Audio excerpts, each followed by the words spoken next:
नमस्कार बंधुरा आज आमी आबारो चले एसेछि आपनादेर सामने आरेकटी नतून रेसिपि निये। तो सामनेई पौष संक्रांति और ये पौष संक्रांतिते आमादेर बांगालिर प्रिय उत्सव पौष पार्बण। तो ये पौष पार्बणे आमरा विभिन्न रकमेर पिठे पुली खेये थाकि। तो এই কথা মাথায় রেখে আজকে আমি এই রেসিপিটা নিয়ে এসেছি।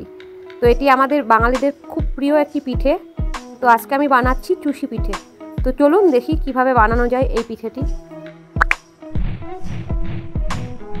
তো দেখুন আমি এটার জন্য জল বসিয়ে দিয়েছি। এখানে হাফ গ্লাস মতন জল আছে, হাফ গ্লাসের একটু বেশি আছে। তো এই জলের মধ্যে যেটুকু চাল মাখা হবে আমি ওইটুকুই করব, বেশি করে করব না, কারণ আমার একা একা করতে কষ্ট হবে, আমায় কেউ সাহায্য করার নেই, আমি অল্প করেই বানাবো। তো আমি চালের গুঁড়োটা দেব আর মাখতে থাকবো। জলটা কিন্তু অবশ্যই ফুটিয়ে নেবেন, নইলে ডো ভালো হবে না। এটাকে আমি মাখতে থাকবো। গ্যাসটা অফ করে দিয়েছি, এটা গরম আছে। আমি এটা একটা পাত্রের মধ্যে ঢেলে নেব। এটাকে গরম গরম অবস্থাতেই মাখতে হবে। তো ডোটা আমি রেডি করে নিই মেখে, তারপরে নেক্সট প্রসেসে আসবো। এইভাবে মাখতে হবে, গরম অবস্থাতেই মাখতে হবে। এটাকে একটা স্মুথ ডো বানাতে হবে। তো আমি ডোটা বানিয়ে নিয়ে তারপরে আবার আসছি। ডোটা আমার মাখানো কমপ্লিট হয়ে গেছে। এবার এটা আমি একটু ঢাকা দিয়ে রেখে দেবো। এখানে একটা বাটি নিয়ে নিয়েছি, আমি যেহেতু অল্প করেই করেছি তো ছোট বাটির মধ্যে আমার এটে গেল। এবার এটা ঢাকা দিয়ে রেখে দেবো। তো দেখুন আমি অলরেডি করতে লেগে যাচ্ছি। আমার ছেলে খাচ্ছিল, ওই জন্য ক্যামেরা ধরার কেউ ছিল না। আর এটা করতে অনেকটা সময় লাগে বলে আমি সময় নষ্ট করতে চাইনি।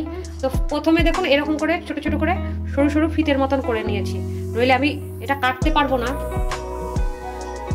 তো এরকম করে ফিতের মতন করে নিতে হবে। আমি দেখাচ্ছি এরকম আমি একটা ছোট্ট টিপির মতন বল নিয়ে নিয়েছি। এবার এটাকে আমি হাতের তালুর সাহায্যে এরকম লম্বা করে করবো। আপনারা চাইলে বড় করেও নিতে পারেন। তো এই দেখুন তৈরি হয়ে গেল, চিকন সুতোর মতন করে নিয়েছি। এবার একটু সামান্য চালের গুঁড়ো ছিটিয়ে দেবো। এটাকে লেফট হ্যান্ডে ধরবো, এই অংশটা দিয়ে আমি কাটবো। তো দেখুন এরকম এরকম করে ধরবো আর এভাবে, জানি না বুঝতে পারছেন কি না। তো এইভাবে আর কি দেখুন আমি কেটে কেটে ফেলছি।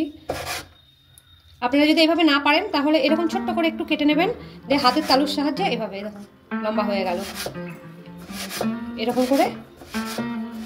তো আমার তো একটু করার অভ্যাস আছে, ঠাকমার সাথে করতাম, ঠাকমা বানাতো আর আমি এরকম সরু করে ফিতে বানিয়ে দিতাম। তো আস্তে আস্তে আর কি এটাও করা শিখে গেছি। খুব ভালো পারি না, তবে যাই হোক কাজটা চলে যায়। তো এইভাবে সবগুলো বানাতে হবে। তো দেখুন আমি আবারও দেখাচ্ছি। এটাকে নেব, জাস্ট এইভাবে হাতে কেটে নিয়ে, আর যদি না পারেন তাহলে এইভাবে নিয়ে নেবেন, ছোট্ট ছোট্ট করে এইভাবে কেটে কেটে নিয়ে নেবেন। হাতে এইভাবে কেটে রাখবেন, রেখে এরকম করলেই হয়ে গেল দেখুন। আর একটু অভ্যাস করলে এরকম ভাবে কাটা যাবে, তাহলে হাত দিয়ে কাটতে হবে না, এইভাবে ধরে ধরে কাটা যাবে। তো দেখুন কি সুন্দর হয়ে গেছে। তবে এটা করতে সত্যি খুব খাটনির ব্যাপার, এটা করতে অনেকটা সময় লাগে, ধৈর্যের ব্যাপার আছে। এটা খুব সহজে তাড়াতাড়ি করা যায় না, অনেকটাই সময় লাগে। তো আমি এইভাবে সবগুলো করে নিয়ে তারপরে আবারও আসছি আপনাদের কাছে। এখন এটা আমার করা হয়ে গেছে, এরকম হয়েছে।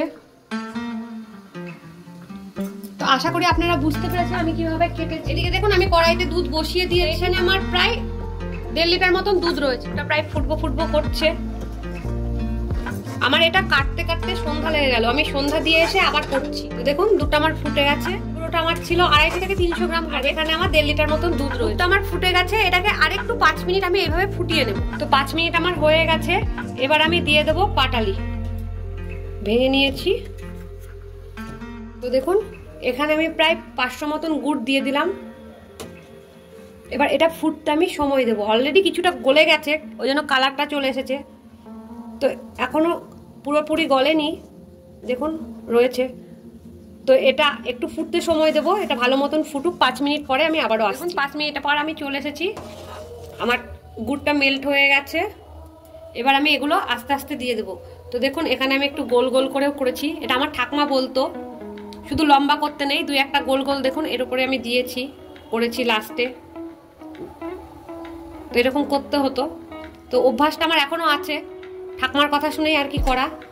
তো এবার এটা একবারে দেবেন না, অল্প করে ঢালবেন আর খুন্তি দিয়ে নাড়তে থাকবেন, নইলে দলা বেঁধে যাবে।